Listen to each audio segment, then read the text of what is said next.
€600. Leading the charge in plug-in hybrid technology, the Mitsubishi Outlander PHEV. Book a test drive at your local dealer today. Mitsubishi. Drive your ambition. Terms and conditions apply. See mitsubishimotors.ie. Lending criteria applies. This is a hire purchase agreement provided by Bank of Ireland Finance. Football on Off the Ball with Paddy Power. Minimal contact in stadiums shouldn't stop the usual suspects from going down. Gamble responsibly. Gamblingcare.ie. All right, Arsenal have gone 4-1 up, by the way, at the Aviva Balagoon with the latest goal there. 10 minutes to go in that Europa League game. It's Thursday evening at 7:30. John Giles, good evening to you. Evening, Adrian. So much to get to, and we'll get to it in a second, but we've been talking to you at various points over the last number of months, obviously, about the pandemic that's been reaching its way across the globe. I see during the week where the first vaccines have been rolled out in the UK. John, are you in line? Are you signed up? Well, I'm not signed up yet, Adrian, but I should be one of the first in line because it goes by the age. And as you know, I turned 80 a couple of weeks ago, so I should be in the first group. Good man. Which is good news. Great news. Yeah, it'd be great news to get back to a bit of normality and get you back in the studio and a bit of normal life. Great. Yeah. Looking forward to it. We look forward to all that. Lots of football to get to. We might start with, we want to talk a bit about United and we'll come to that in a minute, but we might start with Liverpool because I know you're keen to talk about Caoimhín Kelleher and 1-1 again with Midtjylland last night in the Champions League, and they were through anyway, and he plays again. What's the future for this guy, John? Like he's obviously behind Alisson in the pecking order, a guy who's in himself only coming into probably the prime years of his career. What's the short-term future for Caoimhín Kelleher in your eyes? Well, he's obviously making his way. I mean, a couple of matches, 2 or 3 matches he's played, Adrian, has been very good, great composure, concentration, all the things you're looking for in a really good goalkeeper. And I think he's 22 now. And I think the correct thing for him to do, if he can do it, is to go out on loan. Because Alisson is a very, very good goalkeeper, and it looks like he'll only get in if and when he's injured. And at 22, I think you need the experience of playing first-team football. We saw that with young Henderson going to Sheffield United from Manchester United. You know, he became a better and better goalkeeper as I don't know how long he was at Sheffield United, maybe a year, just over a year, but he certainly became a better goalkeeper. And I think at 22 years of age, I think that's the young Kelleher needs that now. Straight away, it's difficult for him, Adrian. You know, because if I was in Klopp's position, there's no way I'd let him go. But at the same time, it could be good for Klopp as well, because if he does get 12 months. You know, he'll become a better goalkeeper if and when Liverpool want him back. I mean, if they can get it in his contract that, you know, if Alisson gets injured, that they can take him back from the loaning to the club that they loaned him to. If there's a rule around that he could take him straight back, I think it'll be good for him. Klopp seems like the sort of manager who might actually do something like that, John, in that does certainly on the outside looking in appears interested in the player as a person and their development. That he might be more likely to go out at Liverpool maybe than any other club. Definitely, because I mean, obviously this kid has a great future. I think he'll be a terrific goalkeeper, and but I think it's in Liverpool's interest as well for him to get first team football, because he'll only get better and better.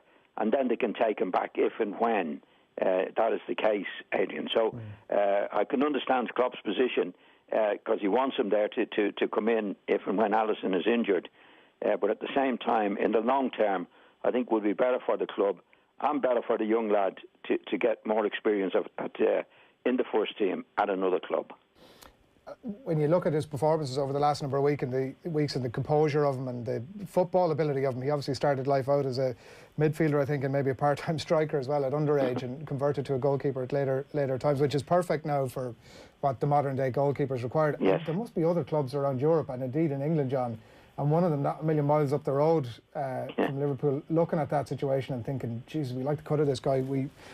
Surely some of those clubs must be thinking about getting this guy in. There's no doubt. There'd be no problem for Liverpool if they got it out there that they're prepared to let him go on loan. There's no doubt about that, Adrian. It's just if you have to go into Klopp's mind a little bit. Do we need him if the Alisson is injured? Do we need him now?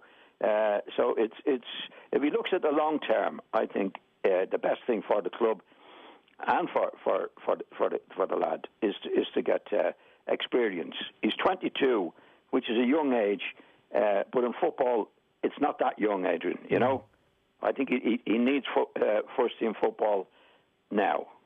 Yeah. We'll see how it all plays out over the next while. As I said, Alisson, it seems like he might come back, perhaps even for this weekend, and we'll see what happens with Kelleher after that. I'm sure the last number of weeks, John, for him must have been just such an absolute buzz. He's probably, in his own mind, not even thinking beyond this week almost. No, he won't. I mean, he's a young lad. He's come in, he's done his stuff, he shows his temperament, and to himself he's proven that he can do it at that level. That's the big thing, I think, when you're a young fella like that. You know, I know now, I'm sure he had plenty of confidence in himself and has plenty of confidence in himself, but there's nothing better than getting the chance in the first team and coming through it, enjoying it, did well, so and showed his temperament for it. So he can only get better and better, this kid.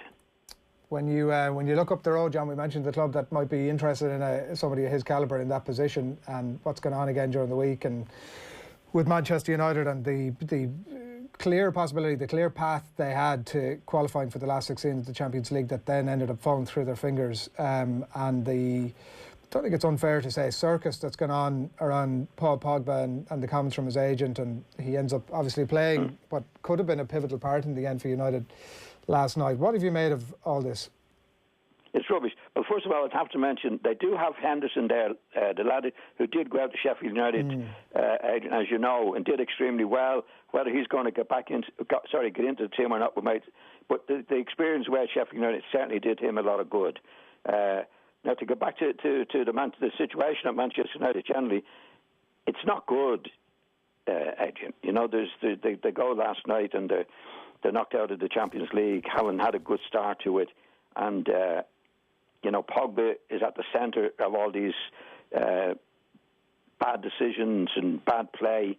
I think since he's come to the club, Adrian, you know, he had Mourinho there, and Mourinho is a terrific, proven again at Spurs. He's a terrific manager, but I don't think he ever got rid of the Pogba problem there. I don't think he could control him. I think all the great managers control the players. They're in charge. They seem to be in charge, and they are in charge. And in Mourinho's case, he'd always had that. But I don't think he ever got Pogba. I don't think he ever got in charge of Pogba. And I think that led, I think, to Mourinho leaving. And I think Solskjaer now has inherited that problem, and it is a problem. I mean, he had his man that got him there in the first place. What's his name? The agent Raiola, having the Raiola, having the article in the paper the day of a very, very important match for Manchester United, that Pogba's leaving. He's going to go. You know, you can't have that going on. If you go back to Ferguson's time, that never happened. Any of the great managers. Imagine that happened at Liverpool. You just can't control these guys. And Solskjaer, I don't think, is in charge of the situation generally, but they're certainly not in charge of the Pogba problem. And whatever even about Solskjaer, John, I know Damien Duff was very strong on it on the TV or on the coverage, where he said that if there was a strong dressing room, that the players themselves wouldn't have stood for it. No, I mean, the players can only do so much, you know. I think if the Solskjaer has said since he's gone in that he's had no problem with Pogba, he's a great lad, he's done his stuff, he's a world-class player, then the players can't do much about that, Adrian. It's the manager that controls. The managers don't put up, when you're really in charge as a manager, you don't put up with any of this nonsense. You get rid of problems. And I've said before publicly, maybe on our programme, like if you look at Klopp, I don't think Klopp would take Pogba for nothing. I don't think he'd have him. He wouldn't have him near the place. He's trouble. Is he talented? Yeah, definitely, very, very talented lad. Is he going to play every week for you? No. He's not. Do you know what he's going to do? I don't think any manager can control him. And certain Solskjaer can't control him. I don't think Mourinho could control him. And does that speak to a bigger issue then within United, John, in relation to Solskjaer? Because he had an opportunity right there to really stamp his authority on the Pogba situation. He didn't do that. He left him in the squad. His comments are always very encouraging about him. He looks to me to be very soft, to put it mildly, on this issue. Well, I think he's soft on it. I think the right thing to do, if anybody's misbehaving in the way that Pogba has behaved, he's there 4 years now, Adrian. He's 4 years at Old Trafford, and we're still waiting for him to do it. And all you hear is, well, on his day, and he can do this and he can do that. You know, great players don't have on their day. They just do it week in and week out. I mean, a perfect example is Fernandes, since he's come to the club. A terrific lad. Plays for the team, gets on with his stuff. He's only there a few months, and he's really, really a good player, and he's contributing to the success of the team. We're still talking about Pogba after 4 years. It can't happen. You know, if you go back to Ferguson's time, Ferguson got rid of him when he was a young lad because he just felt that he was too big-headed about himself. I think Pogba just worries about himself, gets on with what he wants to do. I don't think he's interested in the club, and you've got to get rid of guys like that. Actually, I think he was a downfall for Mourinho. Mourinho went along with Woodward, who bought him, to say he was a world-class midfield player, and I don't think Mourinho ever really felt that. Adrian, I think he went along with Woodward, who was buying him, who needed a big signing, and then Mourinho found out he couldn't control him. He didn't control him. And I think it was the first time that Mourinho, in a big club with big players, wasn't in charge of the situation. And it's no coincidence now. He's only at Spurs 12 months, and he's definitely improved the situation there. Yeah. He wasn't able to improve the situation at Old Trafford, mainly down to Pogba. And I think Solskjaer doesn't have control of this guy. And you'd be very much of the view, John, that if Solskjaer was to leave, somebody else comes in. Obviously, Pochettino have been spoken about. I'm sure there are others. They may obviously show Pogba the door. That there's enough of a bones of a squad, of a team there to be Champions League, certainly Champions League last 16 and title contenders. They have some very, very good players. I'm not so sure Solskjaer's brought them in, but whoever's bringing them in, I mean, he's got Rashford, Greenwood, Fernandes, Martial, De Beek, Wan-Bissaka. I mean, they have a making of a really, really good team with the talent that's there. But now it takes a manager to get that all together, and I don't think they have that. I don't think Solskjaer's in charge of the situation there. He's there 2 years, don't forget. He's 2 years now there. Like a manager after 12 months, like Mourinho, putting their stamp on it. You know, Ferguson took a bit longer to do so, but when he did it in a big way. He wouldn't have Pogba. Ferguson wouldn't have. Well, he wouldn't have Pogba as a young fella in his way. Of course, he's talented. He's plenty of talent, Adrian. But is he going to do it every week? But he's there 4 years now, and we're still talking about when he's going to do it. That's right. Yeah. It doesn't happen. So it's like in Solskjaer's case, Solskjaer when he went in, you know, I think he looks like a boy to me, Solskjaer. He looks at the game, but he's not. Like he's there 2 years, Adrian. You know, and like there's what we say about Manchester, they're very good at times, but they're inconsistent. Inconsistency is because the manager hasn't got the grip of the situation. Football, in my opinion, is made up of a million little things, and what the good managers do, or the great managers do, week by week, they improve the team. They spot the mistakes, put them right this week, put it right next week, put it right next week, and eventually you get better and better and better. And that's not the case with Manchester United. After 2 years, you still don't know what you're going to get from them. Yeah. Full-time whistle has just gone at the Aviva. Dundalk have been beaten by Arsenal by 4-2 in the end. Sean Hoare pulled one back for Dundalk, and that's the way it wraps up. They were going for a third right there at the end, and certainly they have covered themselves in glory tonight, going down to a team with far bigger budgets, obviously, and far bigger reputation in the competition as well. So that's all wrapped up there. John, I want to get your thoughts on the Manchester derby, and as well the sad passing today of Paolo Rossi. We'll do that after these. Football on Off the Ball with Paddy Power. New normal, same old football. Paddy Power. Gamble responsibly. Gamblingcare.ie. Christmas has come early on News Talk with the 12 iPhones of Christmas. We have an iPhone 12 Pro up for grabs every single day for 12 days across the station. Simply answer the Christmas question and a brand new iPhone 12 Pro could be yours. Plus, there are more chances to win by downloading the News Talk app and on News Talk's Instagram. 12 days, 12 iPhones, 12 chances to win on News Talk.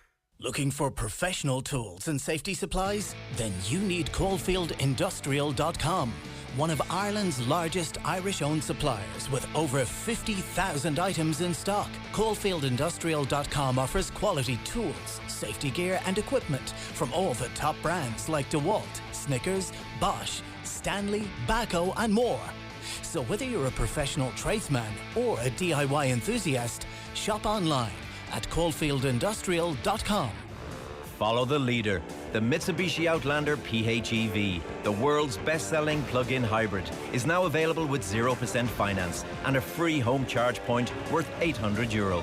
Leading the charge in plug-in hybrid technology, the Mitsubishi Outlander PHEV. Book a test drive at your local dealer today. Mitsubishi, drive your ambition. Terms and conditions apply. See MitsubishiMotors.ie. Lending criteria applies. This is a hire purchase agreement provided by Bank of Ireland Finance. Get Christmas wrapped up with Harvey Norman with gifts they'll really love, like the TCL 55-inch QLED TV. Watch all your favourite Christmas movies with apps like Netflix and Disney+, just $649. Or get the gift edition Dyson Corral with free Dyson brush and comb, just $499. And we won't be beaten on price with our best price guarantee.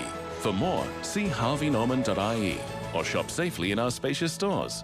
Christmas wrapped up with Harvey Norman. Hey mate, it's me, your hunch. I gotta say, nothing feels as good as taking a punt on Betway's 4 to score. 1 or 2 goals feel like this. 3 like this. But picking the first goal scorer in 4 selected matches sounds great. Heed your hunch with Betway's 4 to score for the jackpot. UK and Ireland customers only. Selections must be submitted before kick-off in the first eligible match. Where there is more than one winner, jackpot will be divided. 1 entry per registered account holder per round. Full terms apply. Bet the responsible way. 18+ on Louis.net. They say happiness is time well spent with family and friends. So this Christmas, give them something to look forward to with a Press Up gift card. From the Dean to the Mason, Sophie's to the Stella, Elephant and Castle, Wow Burger, and much, much more. A Press Up gift card can be used in over 65 bars, restaurants, cinemas, and hotels all across Ireland. Good times will be here again, and at Press Up, we'll be here to help you celebrate. Pick up a gift card at pressup.ie. Off the ball. This is News Talk. All right, welcome back. It is 10 to 8. John Giles is on the line as always this time on a Thursday night. John, the derby at the weekend, there are 2 teams going into it at Saturday evening, 2 teams going into it in opposite ends of form, I suppose, almost, although I see this evening that looks like Aguero isn't going to play for Manchester City, which maybe helps level it out a bit. But yeah, they go into it with on opposite ends of form, which is almost just the point where you expect Manchester United to get it done nearly. Well, you never know what you're going to get from Manchester United, Jayden. There's no doubt about it. That's what you get. They're inconsistent because they can be very good and they can be very poor, but there's not that consistency of teams that you can depend on to do what needs to be done.